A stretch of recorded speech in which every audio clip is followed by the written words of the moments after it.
Hello friends, कैसे हैं आप सभी। मैं गितेश यादव आपके सामने फिर से उपस्थित हूँ।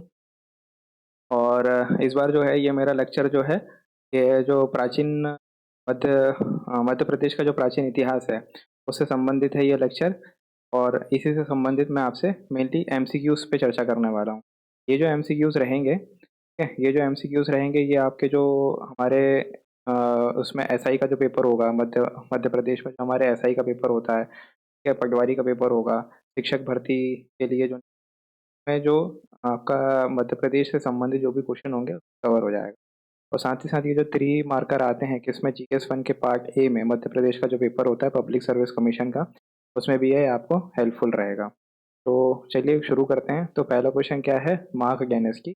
ये असल में ये माघ ऐसा लिखा था, तो माघ डायनेस्टी यानी कि माघ वंश का मध्य प्रदेश के किस क्षेत्र में वो था, क्या बोलते, शासन था।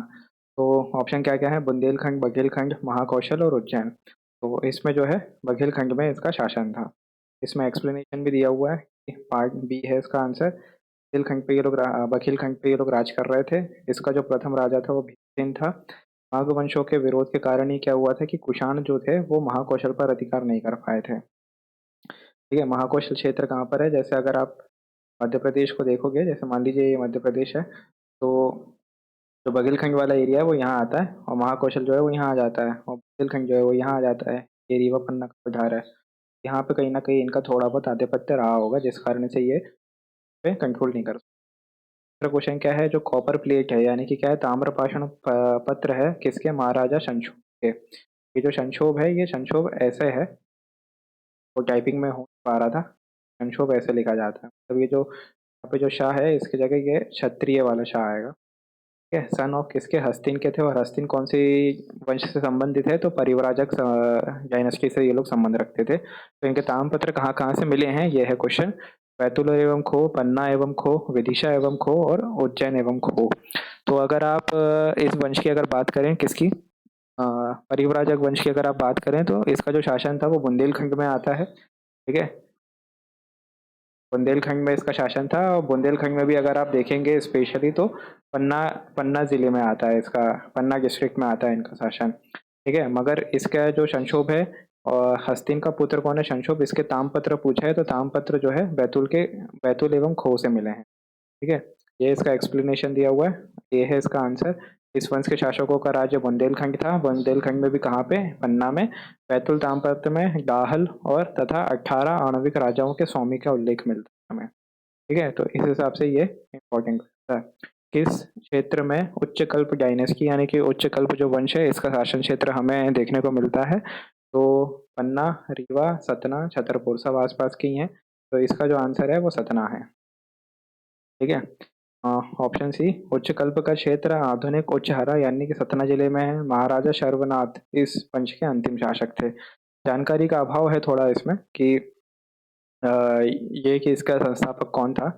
तो मुझे तो इसके अंतिम शासक के बारे में ही पता चला था कि कौन है इसका अंतिम शासक, जो कौन आए थे, सर्वनाथ। ठीक है, फिर नेक्स्ट क्वेश्चन क्या है, from which region golden piece, सोने के टुकड़े हैज बीन फाउंडेड, है ना। ये सोने के टुकड़े ताम्रपाषाण स्थल से पूछे गए हैं कि किस ताम्रपाषाण स्थल से सोने के टुकड़े पाए गए हैं। ठीक है, सोने के सिक्के मिलना और सोने की जानकारी ना होना वो एक अलग चीज है, ये सोने के गोल टुकड़े का होना एक अलग चीज है। ठीक है, इसके ऑप्शन क्या क्या है, कायथा, हैरन, नबदा टोली और आंवरा। ठीक है, तो इसमें जो है आपके सोने के जो टुकड़े मिले हैं वो कहाँ से मिले हैं, ये एक्सप्लेनेशन देख लेते हैं।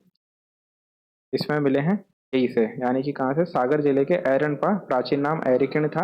मतलब इसका जो आंसर हुआ, इसका तो आंसर डी है, आयरन से मिले हैं। और आयरन पता है आपको कि किस लिए फेमस है। ठीक है, ये ताम्रपाषाण बस्ती का समय जो है वो 2000 ईसा पूर्व से 700 ईसा पूर्व माना गया है। ठीक है, इस स्थल से तांबे की कुल्हाड़ी भी मिली है। सती प्रथा का प्रथम अभिलेखीय प्रमाण अगर कहीं से मिला है तो वो आयरन से ही मिलता है। ठीक है, क्या मिलता है, प्रथम अभिलेखीय प्रमाण कहाँ से मिला है, हमें आयरन से मिला है। ठीक है, नेक्स्ट क्वेश्चन क्या है, which among the following is the capital of Chedi. Chedi जो डायनेस्टी है इसका राजधानी क्या थी। जैसा कि आपको पता है कि जब 16 जहाँ महाजनपद हुए थे, ठीक है, तो उसमें से 2 मध्य प्रदेश में थे। ठीक है, एक था उज्जैन वाले और एक था हमारा किधर, रीवा पन्ना तरफ।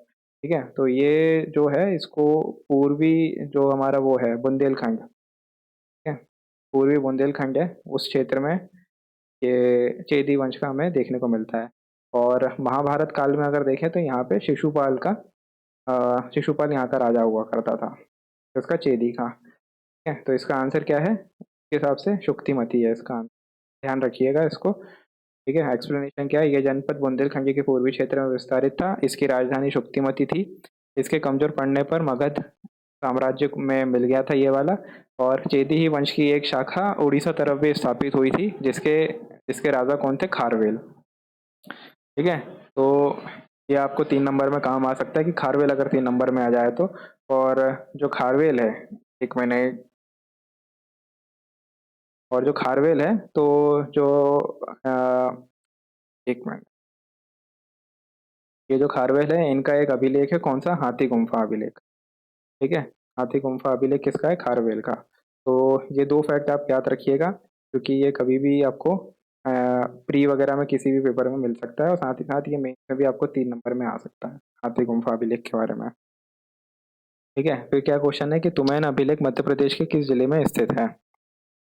तो तुमैन अभिलेख की अगर आप बात करें तो ये जो है हमें क्या क्या ऑप्शन है? गुना, अशोकनगर, खरगोन और रीवा।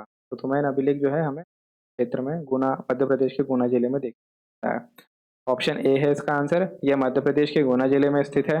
यह अभिलेख विदिशा तथा मथुरा को, ये लो हो गया है, ये को है, ठीक है, को जोड़ने वाले व्यापारिक मार्ग पर स्थित है। यहाँ से 3 मौर्यकालीन बौद्ध स्तूप भी मिले हैं। ठीक है, तो अगर जैसे कभी क्वेश्चन आ जाए ना एक और कि, आता ही है कई बार कि जो मध्य प्रदेश है, मध्य प्रदेश में अ, बौद्ध संबंधित जो स्थल है, ठीक है, बौद्ध संबंधित स्थल है, उसके बारे में जानकारी के लेकर के अगर कभी क्वेश्चन आ जाए तो उसमें आप एक फैक्ट इसको भी जोड़ सकते हैं, कहाँ से? कि तुमैन अभिलेख जो मिला है, तुमैन कहाँ पे? गुना में है। गुना से क्या हुआ है कि मौर्यकालीन बौद्ध स्तूप की प्राप्ति हुई है। ठीक है, फिर दूसरा क्या है? Kasrawad stupa is situated in which district of Madhya Pradesh? क्या क्या ऑप्शन है? खरगोन, खंडवा, सीहोर और रायसेन। तो इसका जो आंसर है खरगोन है। कसरावद स्तूप जो है मध्य प्रदेश के खरगोन जिले में स्थित है। ये है, यह अभिलेख मध्य प्रदेश प्रदेश है वो परेश हो गया, मध्य प्रदेश के खरगोन जिले में स्थित है। ये प्राचीन काल में एक प्रमुख बौद्ध शिक्षा का केंद्र था। ठीक है, एक और इन्फॉर्मेशन मिल गई, 2 इन्फॉर्मेशन हो गई है आपको। कौन कौन सी? एक तो तुमैन वाला हो गया है, ठीक है, तुमैन कहाँ से मिला है? हमें गुना से। और दूसरा कौन सा हो गया है? ये वाला कसरावद, जो कि क्या है? एक प्रमुख शिक्षा का केंद्र भी था। चित्तबर्गी नामक नाम के स्थल से यहाँ पे 11 मौर्यकालीन स्तूप भी मिले हैं। अच्छा, मौर्यकालीन ही क्यों मिल रहे हैं? क्योंकि मौर्य काल में बौद्ध धर्म का अच्छा खासा विकास हुआ था। यह यहाँ मिले कुछ मृत भांडों से 16 भिक्षुओं के नाम मिले। मृत भांड का मतलब होता है एक तरीके से मटका। ठीक है, संस्कृत में इसको मटका बोल देते हैं, ऐसे अलग अलग है। और जो प्राचीन टाइम था उसमें मृत भांडों से ही काल तय किया जाता था, मतलब कालों की पहचान की जाती। ठीक है, दूसरा क्वेश्चन क्या है कि who was the first person in India to discover human presence in? निम्नलिखित में से कौन सा वो प्रथम व्यक्ति है जिसने मध्य प्रदेश में मानवों की वो करी थी, पुष्टि करी थी? तो अरुण सोनकिया, एच डी सांकल्या, है ना, एलेक्जेंडर कनिंगम और जगपति जोशी। तो इसके जो आंसर हैं ये है हमारे कौन? अरुण सोनकिया। ठीक है, अरुण सोनकिया ने 1982 1982 में, ईयर भी याद रखिएगा, एक्सप्लेनेशन दिया हुआ है। अरुण सोनकिया ने मध्य प्रदेश के सीहोर जिले के हथनोरा स्थल से प्राचीनतम मानव के साक्ष्य मिले थे इनको। ठीक है, ये कब आए थे? 1982 में इन्होंने ये खोजा था। तो इसमें ईयर भी इम्पोर्टेंट है और हथनोरा स्थल भी इम्पोर्टेंट है ना। और हथनोरा ये भी हो सकता है कि भाई कभी आपको 3 नंबर में आ जाए, बस ऐसे ही हथनोरा लिख देंगे और आप वहाँ पे ये मत सोचते रहना कि हथनोरा है क्या। ठीक है, नौरा से याद कर लेना, नौरा फतेही कहाँ थी। Who who was the founder of Kayatha? अच्छा, ताम्रपाषाण स्थल है। या कैलियोलिथिक को हिंदी में जो कहते हैं वो ताम्रपाषाण कहते हैं। ठीक है, ताम्रपाषाण स्थल हिंदी में चलता है इसके लिए वर्ड। ठीक है, तो ये क्या पूछा है कि कायथा को किसने खोजा था? एलेक्जेंडर कनिंगम, मनोरंजन घोष, विष्णु श्रीधर वाणक्कर और राखलदास बनर्जी। तो किसने खोजा था? ये विष्णु श्रीधर वाणक्कर जी ने खोजा था। ये कब खोजा गया था? 1964 में खोजा था। ठीक है, और वाणक्कर जी के बारे में एक चीज और है कि इनका जो जन्म है वो मध्य प्रदेश के नीमच जिले में हुआ है। ठीक है, ये कुछ फैक्ट्स हैं जो आप ध्यान रखिएगा। ये दिया हुआ है यहाँ पे आंसर सी, का जन्म मध्य प्रदेश के नीमच जिले में हुआ था। पद्मश्री से इन्हें कब? 1975 में नवाजा गया था। कायथा स्थल की खोज इन्होंने 1964 में करी थी। ठीक है। और जो भीमबेटका है ना, भीमबेटका की अगर आप बात करें तो भीमबेटका की खोज इन्होंने कब करी थी? 1957 में करी थी। ठीक है, 1957 में इन्होंने भीमबेटका की खोज करी थी। दूसरा क्वेश्चन क्या है? Who among the following excavated base Nagar situated in Vidisha? Excavated का मतलब होता है उत्खनन। ठीक है, निम्नलिखित में से किसने बेस नगर जो स्थल है उसका उत्खनन किया था? बेस नगर कहाँ पे आता है? वर्तमान विदिशा जिले में आता है। ठीक है, तो क्या क्या ऑप्शन है? A R Bhandarkar, H D Sankalia, Vishnu Shridhar Wakankar, major Cole. तो इसका आंसर है ए, है ना, डी आर भंडार नायके। तो भंडार नायके थे, इनकी सहायता से मध्य प्रदेश में जो बेस नगर है उसका खोज किया गया था। ठीक है, तो इन्होंने अगर ईयर की बात करें, मतलब थोड़ा ये एक्सप्लेनेशन दिया हुआ है। This site was excavated by D R Bhandarkar in the year 1913-14। Vidisha जिले में यह स्थित है। बेसनगर से हेलियोडोरस का स्तंभ प्राप्त हुआ है जो वैष्णव धर्म से संबंधित है। ठीक है, और ये हेलियोडोरस कब आया था? ये भारत में उस पे शुंग वंश का शासन था। ठीक है, हालांकि मौर्य काल के बाद विघटन हो गया था, मगर जो मध्य प्रदेश का जो मालवा क्षेत्र है या फिर मध्य प्रदेश का जो एरिया है उसमें शुंग वंश का शासन था। इस समय भागभद्र शासक हुआ करते थे जो शुंग वंश से संबंधित है। ठीक है, कई बार यही क्वेश्चन आ जाएगा कि जो हेलियोडोरस आए थे तो उस टाइम पे किसके दरबार में आए थे वो, तो भागभद्र ध्यान रखिएगा कि भागभद्र हुआ करते थे शासक। इसकी खोज अलेक्जेंडर कनिंघम ने 1877 में करी थी। इसकी खोज करी थी 1877 में? 1877 में इन्होंने खोज करी थी बेसनगर की। ठीक है, सॉरी सॉरी, बेसनगर की नहीं, इन्होंने 1877 में ये जो हेलियोडोरस स्तंभ है इसकी खोज करी थी, है ना। तो अभी के लिए इतना ही। तो मैं आपसे थैंक यू बोलता हूँ। अगर आपको ये इनिशिएटिव अच्छा लग रहा है तो प्लीज़ इसको लाइक करें, ठीक है, शेयर करें और चैनल को सब्सक्राइब करें। ठीक है, और बाकी तो नहीं है। ठीक है, फिर मिलते हैं अगले लेक्चर में। Thank you.